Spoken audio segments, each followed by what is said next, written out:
Teacher, किसी ऐसी जगह का नाम बताओ जिसको बनाया तो आदमी ने है मगर वो वहाँ जा नहीं सकता। पप्पू मासूमियत से बोला, मिस लेडीज टॉयलेट। पप्पू दुकानदार से, रंग गोरा करने वाली क्रीम है? दुकानदार, हाँ। पप्पू भागते हुए, ते अपनी निक्की कुड़ी नु लांदा क्यों नहीं? लड़की, बाबा जी मेरे लिए दुआ करें, मेरी शादी किसी समझदार इंसान से हो जाए। बाबा जी, घर चली जा बच्चा, समझदार आदमी शादी नहीं करता।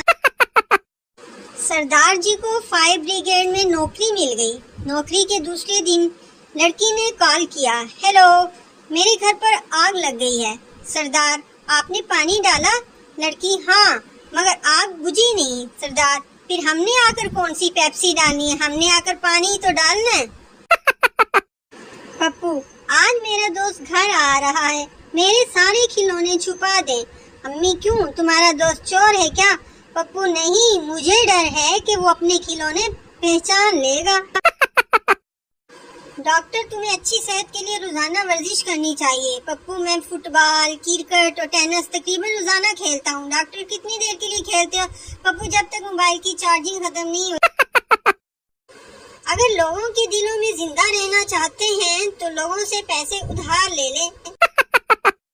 इश्क का समंदर भी अजीब समंदर है, जो डूब गया वो आशिक, जो बच गया वो दीवाना, जो तैरता रहा वो शोहर।